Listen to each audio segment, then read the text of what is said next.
Today I'm giving you guys my running back tier list. He wasn't the starter for the Texans going into the season. Dameon Pierce actually looked kind of bad. So he started for like the second half of the season. I'm not gonna lie, he did a very good job. I'd seen enough from him when he did take over for Dameon Pierce to put him in good, but I do want to see just like a whole season of him. So for right now, I'm gonna put him in average. Jonathan Taylor didn't have the best season, was injured on and on. Didn't have that whole contract situation going into the year. Obviously, he has elite talent. We've seen that before, but for right now, I'm gonna put him a little bit lower in great. Like I said, he didn't have the best season. David Montgomery actually had a really good season. I do think he could be in great, but I'm gonna put him in good, and it's kind of just for like sharing carries out of the backfield. I know that's not 100% fair because that's not his fault. It's hard to compare with these guys that are just getting a majority of the carries out of the backfield. So we're gonna put him in good for right now. Definitely has the potential of being great though. I feel like a lot of people were hyping up Tony Pollard going into the season, and not really hyped about what he can do without Ezekiel Elliott getting some carries there. He didn't really do bad, but I don't think he really lived up to the hype neither. I'm gonna put him in good for right now. And then we have Isaiah Pacheco. Let me tell you guys, I really do enjoy watching him play. He does everything hard, like an angry run. I don't think he deserves to be in that great category just yet, just because this is truly his first season where he broke out. Keep doing it, and he could be in that great category. Let's put him in good for right now. Derrick Henry didn't have the best season, but I think he can still go in elite. I mean, it is King Henry after all. Alvin Kamara had a situation where he didn't play the whole entire year because he was suspended, but I saw decent things from him this season. I'm gonna put him in that good category. Honestly, I think James Conner is one of the most underrated running backs in the game right now. It feels like he's consistently good every single season and just nobody pays attention to him. I am going to put him in good, probably above Alvin Kamara and Tony Pollard, to be honest. Aaron Jones dealt with a lot of injuries this season, but when he was in, he looked amazing. And I feel like he was one of the main reasons that the Packers were in the playoffs. I know a lot of people are not going to like this, but to be honest, I'm going to put him in great. I think he had a phenomenal season. A lot of people love Kenneth Walker and is hyped about him, and I'm hyped about him as well for his young career, but he didn't have the best season this year.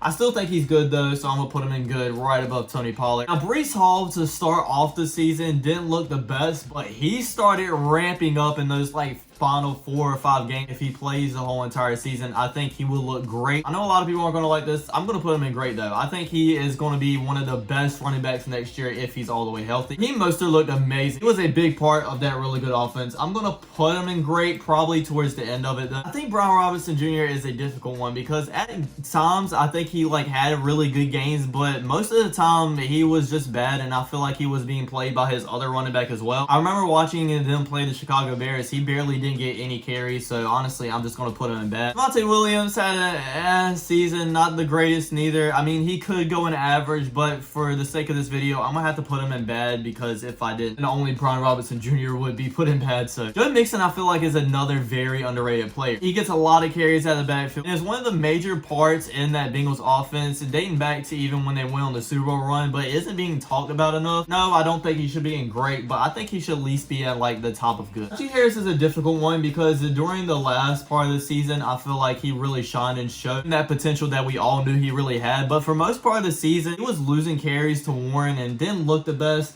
I do think he has the potential to being great, but for right now, I'm going to put him in the backside of good. DeAndre Swift had his best season of his career, finally not being injured. He done it with the Eagles offense, not really running the ball a lot. I'm going to put him in that good category. Honestly, probably above Kamara and Pollard. Josh Jacobs last year led the lead in rushing yards. Obviously, he took a huge step back this year, but I still feel like he was a really great running back. I'm going to drop him down into that great category. I'm not going to lie, I feel like every time watching the Ravens, they just had a new running back every single game, and I know that's not the case, but it just felt like it. But I'm just going to put him in that average category. Lil Herbert, I think, also dealt with a lot of injuries this season. To be honest, when he was even healthy, I don't think he really shined whatsoever, so I'm going to put him in bad. John Robinson was, what, the number 8th pick by the Falcons? He had a really good rookie season. I don't think it lived up to what everybody thought it was going to be, though. I'm going to put him in good, because like I said, he had a really good season. I just think he has a lot more to prove, probably right behind Montgomery. Next, we had Kyren Williams. He just came out of nowhere, I'm not gonna lie. Maybe even in that elite category type season, but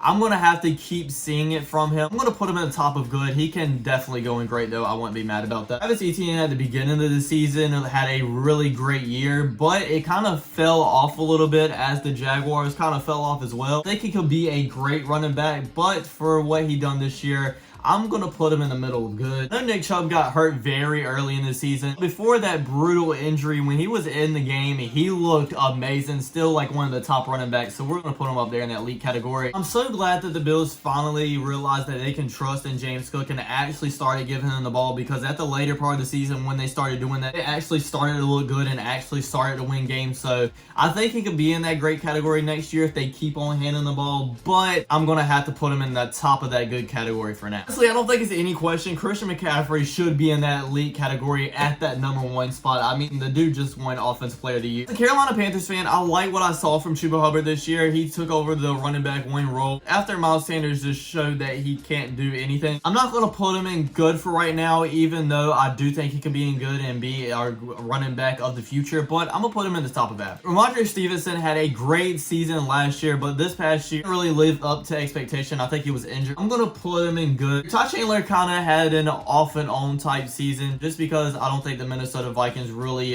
realized what they were doing at the running back spot. Had Alexander Madison starting, and then they got Ty Chandler some more carries, and then they traded the Rams for that other running back. I don't think he was in the best position, so this is not really all his fault, but I'm going to put him in bad for right now. Saquon Barkley, I don't think he had like an elite season, but obviously he's a really good running back. I'm going to put him in that bottom half of great. With Rachaad White, the Tampa Bay Buccaneers honestly couldn't get their running game going at all this past season. I do think he could be all right there. Let's put him in that average category. And then for our last running back, we have Austin Eckler, that looked like one of the best running backs in the league in 2022-2023 season, but then kind of slacked off this past season. I do think he's still a really good running back. Let's put him at the end though. And that's my running back tier list, everybody. Don't forget to like, comment, subscribe, and I'll check you guys out next time. Peace.